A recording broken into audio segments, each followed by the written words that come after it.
My daughter is joining the company, so I need you to resign. Today is your last day." On the morning of the 20th, the president suddenly told me I was fired. I was shocked and didn't know what to say.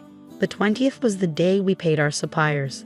Some payments were made through bank transfers for longtime suppliers, but I also made direct payments and visited them as a courtesy. "You look like you can go home right away. I'll give you the day off, just for you, so leave quickly," the president said. He pushed me out of the office, and the door shut with a snap right in front of my face. I didn't even know where to start to argue. "My name is Emily. I joined this family-owned paving company right after high school and worked as a clerical worker for 10 years. Well, until just now. The company had about 20 employees, and when the current chairman was the president, the workplace atmosphere was great. It was an easy place to work. The chairman, now retired, used to work closely with the younger employees, and his wife, Catherine, would come in every day to help with various tasks until he was hospitalized. Their daughter Kelly was skilled in both field and office work. Her husband was the site manager and was trusted by the on-site employees. Even though they were the founding family, they never acted superior or looked down on the employees. It would have been wonderful if this enjoyable and smooth-running company life had continued, but unfortunately, reality wasn't so kind. At the end of last year, the chairman was diagnosed with cancer during the company's group medical examination. He decided to retire as president and appointed Kelly's husband, the site manager, as the next president. Both the employees and I unanimously agreed. We all thought the chairman should focus on his treatment and wish for his long life. However, suddenly, the chairman's eldest son, Tom, appeared with his family. I didn't know where he heard the news from. It turns out the chairman had another child besides Kelly. Tom had been disowned about 30 years ago, and I didn't know about it at all. According to the senior employees, Tom was a troublemaker in his youth and often had run-ins with the police. Whenever he caused problems, the chairman and Catherine would go and apologize. After dropping out of high school, he got involved in multi-level marketing and fraudulent activities, which finally led the chairman to disown him. Despite being out of touch for a long time, Tom suddenly appeared one day, pleading with his father, "Dad, I've realized my mistakes. Please forgive me." I was shocked to witness this in our small company, where the president's office and clerical room were one and the same. Tom expressed a desire to reconcile and work in the company, but his past made it hard to believe his sincerity after being disowned. "I apologize to everyone, but I ask you to give Tom another chance," the chairman said, pleading with everyone present. Kelly and the senior employees knew about Tom's troubled history and couldn't fully celebrate, but they couldn't refuse the chairman's heartfelt request either. So Tom and his family moved into the annex of the chairman's house, with Tom becoming an employee and his wife taking on household duties. I saw their daughter only once when she visited the company. She seemed to be a college student. The chairman believed Tom had changed for the better after facing hardships in life. Catherine was overjoyed that Tom had returned with his family, talking about rebuilding the company together. However, soon after, a problem emerged. Tom insisted on something. "I'm the eldest son, so I should be the next president," declared Tom, straining his relationship with Kelly and the site manager. Despite pretending to work diligently in front of the chairman, Tom actually did very little. He frequently made demeaning remarks like, "Physical labor is for the workers, and you're all just worker ants, work silently." Naturally, his behavior quickly made him unpopular with everyone. Some of the younger employees even went directly to the chairman, saying, "I can't work under these conditions." However, both the chairman and Catherine pleaded with everyone, saying, "We will talk to Tom about this. Please try to see the bigger picture." Then, due to stress or other reasons, the chairman's cancer suddenly worsened and he was hospitalized 3 months ago. Tom declared, "I am the president." Despite employees advising the chairman and Catherine to stick with their original plan of appointing the site manager as president, they ultimately chose Tom, their biological son, over their daughter's husband. This decision sparked grumbling among some employees, who felt the chairman and Catherine were biased by parental love or losing their sharpness with age. The once harmonious company atmosphere turned tense and uncomfortable. As tensions grew, Kelly and the site manager began working behind the scenes to manage the company. This left me alone handling all administrative tasks, whereas before Catherine, Kelly, and I shared the workload. Now, I regularly work overtime, sometimes leaving so late that the date changes before I head home. Meanwhile, Tom seems to view administrative duties as effortless, spending his days at hostess bars, betting on horses, or gambling. My relationship with the president took a serious downturn over an expense issue. He had been using the company's credit card for personal dining and entertainment expenses, and I had been overlooking it to some extent.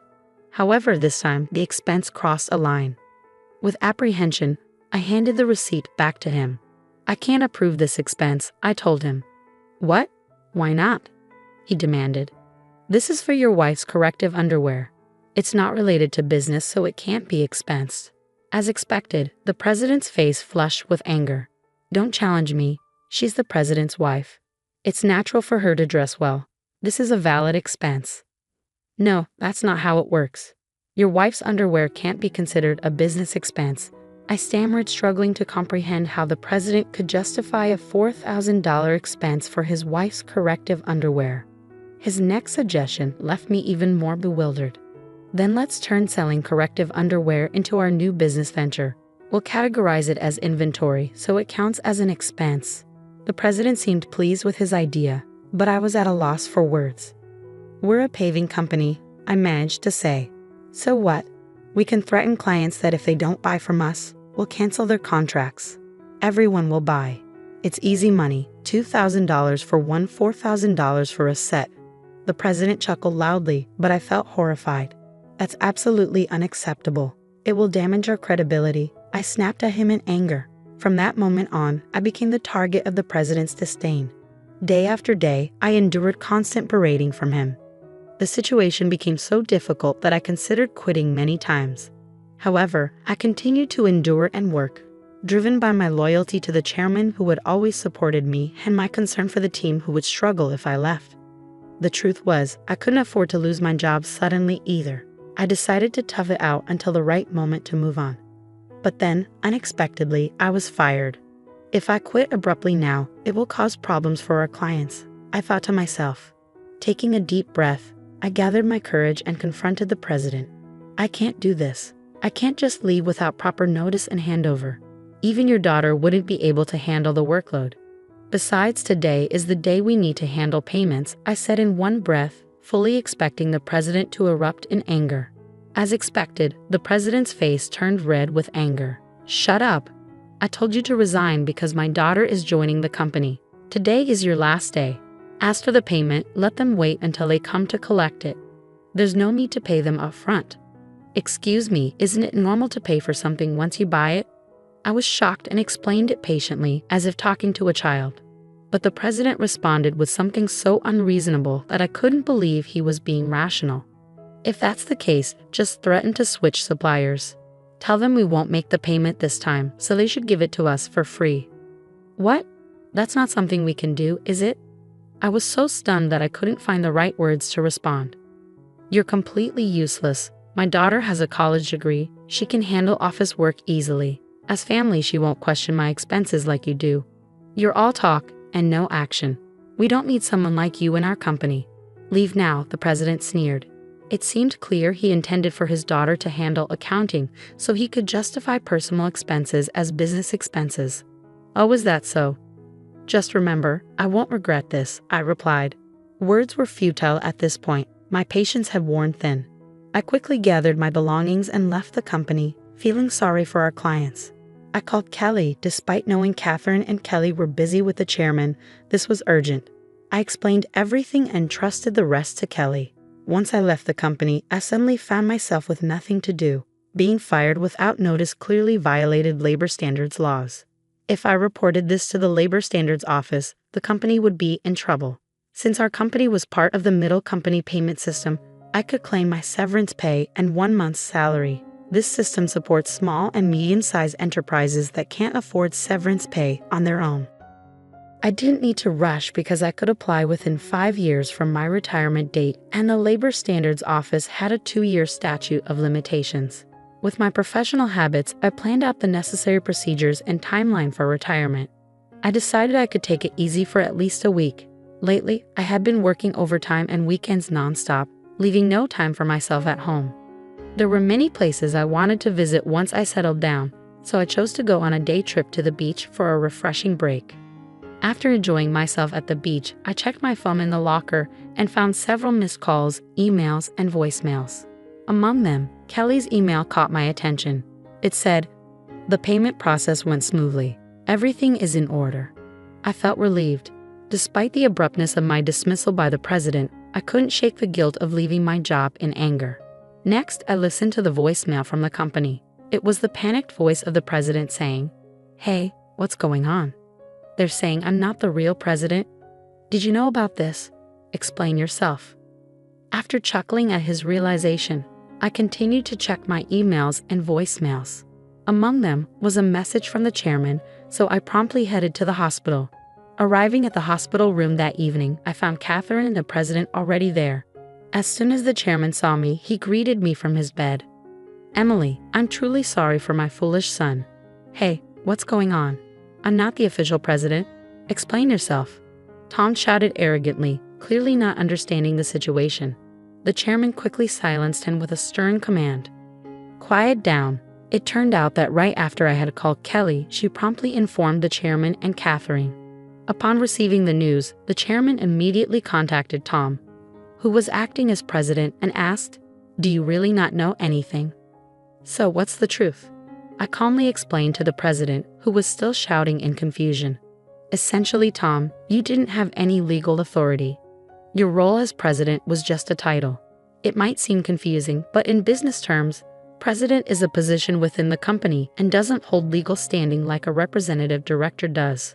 The representative director is the one legally responsible for the company's actions externally. It's a different and more formal role that requires specific legal procedures to change."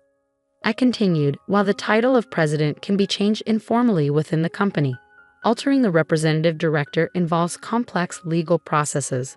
That's why your position didn't carry the legal weight you assumed it did." 3 months ago, when Tom was appointed president, there was strong opposition from Kelly, the site manager, and veteran employees.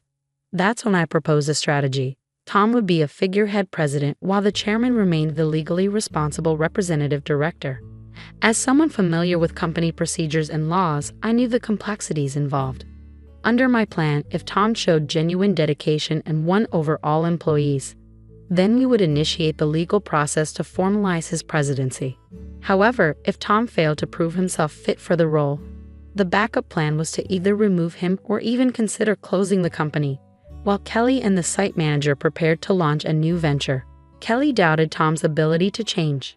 The chairman and Catherine continued to believe in Tom until he unfairly dismissed me, which seemed to awaken them to his shortcomings. "If you want to be a leader, learn and take care of your employees. I've told you this many times," the chairman emphasized. Tom retorted, "It's not a big deal, right? Can't we just handle the procedures now?" "No, it's not possible," the chairman explained. "Our company offers stocks to employees who want them, and many of them own shares. Emily owns 10%, making her a major shareholder. We can't disregard her views, and other shareholders won't support you either." As the president began to understand the gravity of the situation, his face paled. "What? I don't have any shares." "None. I plan to pass on my shares to you once you prove yourself as president. I'm deeply disappointed in you. Were you only interested in my wealth, thinking I didn't have much time left?" The chairman slumped in despair, and Catherine remained silent, visibly upset. Defiantly, the president responded, "Well, I'm the eldest son. What's wrong with taking what's rightfully mine? The company belongs to me. I can't forgive you anymore. The chairman bears full responsibility as the representative director of this company. Moreover, I'm a shareholder. I have the right to call for a shareholders' meeting and propose your removal," I asserted firmly. The president's face drained of color as he grasped the implication of removal. "You mean I could be fired? Dan, you were just a clerk." "Tom, Emily is right. At this point, no one will support you. Emily was the only one who spoke up to give you a chance," Catherine interjected. Then Catherine turned to me. "Emily, I owe you a sincere apology. I regret causing you trouble because of my love for my son. Please tell me what you'd like to do." I confronted the president directly. "Mr. President, I no longer wish to work under your leadership, so I am resigning immediately. However, I expect to receive my severance pay. along with 1 month's salary including unpaid overtime and holiday pay. As a shareholder, I will also take action through the Labor Standards Office to remove anyone who is detrimental to the company. I spoke calmly, and as I did, the president's complexion shifted from pale to completely white. Continuing, I informed them how Kelly had been actively visiting clients and successfully promoting our new company.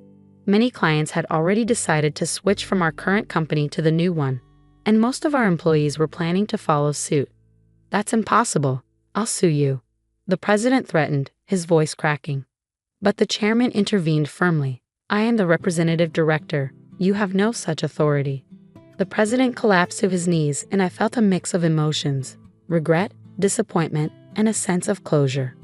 "Mr. President, it's unfortunate it had to end this way. If you had changed your approach upon returning, things might have been different. There were ample opportunities for understanding if you had made efforts to learn and adapt." Ultimately, it was the president himself who squandered those chances, a classic case of reaping what one sows.